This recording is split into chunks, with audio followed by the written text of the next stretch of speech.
अस्सलाम वालेकुम दोस्तों, उम्मीद करता हूँ कि आप खैरियत से होंगे।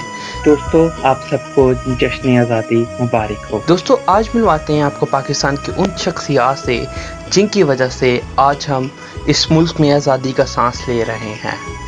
तो दोस्तों शुरू करने से पहले आपसे रिक्वेस्ट है कि अगर आपने इस चैनल को सब्सक्राइब नहीं किया तो इस चैनल को सब्सक्राइब करें, वीडियो को लाइक करें और दूसरों में शेयर करें। तो दोस्तों इनमें सबसे सरफहरिस्त हैं बानिया पाकिस्तान कायद-ए-आज़म मोहम्मद अली जिन्ना, जो कि किसी तारुफ के मोहताज नहीं। कायद-ए-आज़म 25 दिसंबर 1876 में कराची में पैदा हुए और आपके वालिद मोहतरम का नाम पूंजा जिन्ना था। इब्तदाई तालीम कराची में हासिल करने के बाद आप इंग्लिस्तान चले गए। वहाँ से आपने लॉ में आला तालीम हासिल की। आला तालीम हासिल करने के बाद आप हिंदुस्तान वापस आ गए और वहाँ आपने इंडियन नेशनल कांग्रेस में शमूलियत अख्तियार की। आपने हिंदू मुस्लिम इत्तेहाद पर जोर दिया और इन दोनों कौमों को एक करने की कोशिश की, लेकिन कांग्रेस के बदतरीन रवैये से आपको इस चीज़ का एहसास हो गया कि कांग्रेस सिर्फ हिंदुओं की जमात है और इस रवैये के बाद आपने कांग्रेस से अलहदगी इख्तियार की और 1913 में मुस्लिम लीग में शमूलियत अख्तियार कर ली। आपने मुस्लिम लीग को नए सिरे से मुनज़्ज़म किया और तमाम मुसलमानों को यकजा किया और इनकी तमाम कोशिशों की वजह से पाकिस्तान 14 अगस्त 1947 को वजूद में आया। आपने पाकिस्तान बनाने के लिए दिन रात मेहनत की और इसी वजह से पाकिस्तान को एक आज़ाद मुल्क होने की हैसियत हासिल है और आप पाकिस्तान के पहले गवर्नर जनरल थे। दिन रात काम करने की वजह से आपकी तबीयत नासाज हो गई और आप 11 सितंबर 1948 में जाने फानी से कूच कर गए। आपका मज़ार कराची में वाक़ है।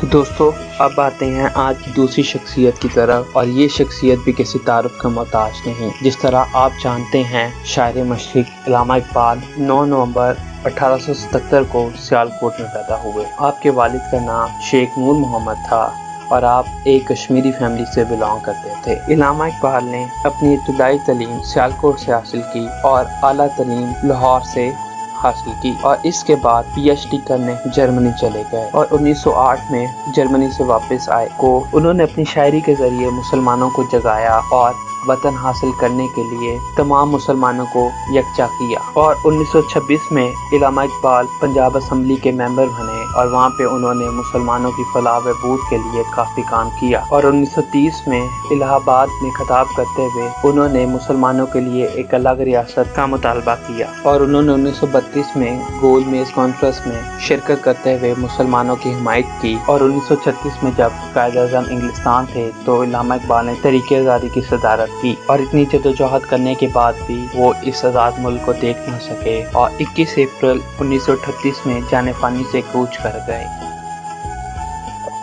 और आज की तीसरी शख्सियत सर सैयद अहमद खान हैं, जो 17 अक्टूबर 1817 में पैदा हुए। सर सैयद अहमद खान का शुमार दर्द दिल रखने वाली काबिल एहतराम हस्तियों में होता है जो कौम की शान कहलाती है। सर सैयद अहमद खान बड़े दूर अंदेश इंसान थे और मुसलमानों की तरक्की के दिलो-जान से ख्वां थे। वो देख रहे थे कि अगर मुसलमान जाहिल और बेइल्म रहेंगे तो हमेशा के लिए जिल्लत के गड्ढे में जा गिरेंगे, जहाँ से इनका निकलना बहुत मुश्किल हो जाएगा। वो देख रहे थे कि मुसलमानों को तो एहसास नहीं मगर हिंदू हर मैदान में आगे निकलते जा रहे हैं। वो हर जगह कब्जा जमाए बैठे हैं और इनकी ख्वाहिश यही है कि मुसलमान अनपढ़ रहें ताकि किसी महकमे में कोई जगह हासिल ना कर सके। अदलिया इंतजामिया भी हर जगह हिंदुओं की चलती थी। चूँकि अंग्रेज ने मुसलमानों से हुकूमत छीनी थी, इसलिए अंग्रेज भी यही चाहते थे कि मुसलमान जाहिल ही रहें, इन्हें होश ही ना आए। मुसलमानों की हालत खराब से खराब रखने में ही अंग्रेज अपना मुफाद समझते थे, मगर सर सैयद अहमद खान ये समझते थे कि अगर हिंदुओं की ये चाल कामयाब हो गई तो मुसलमान आज़ादी के मैदान में पीछे रह जाएंगे। लिहाजा इन्होंने मुसलमानों की तालीम को बहुत ज़रूरी समझा। वो खूब समझते थे कि मुसलमान अनपढ़ होने की वजह से पहले ही जंग आज़ादी हार चुके हैं। अब इसे तलवार की नहीं बल्कि कलम की जंग लड़ने की तैयारी करनी चाहिए, जिसके लिए इल्म का होना नहायत जरूरी है। इन्होंने मुसलमानों की तरक्की के लिए काफी एजुकेशनल इंस्टीट्यूशंस बनाए, जिससे मुसलमानों ने इल्म हासिल किया और तरीके आज़ादी में भरपूर बढ़ चढ़ कर साथ लिया। सर सैयद अहमद खान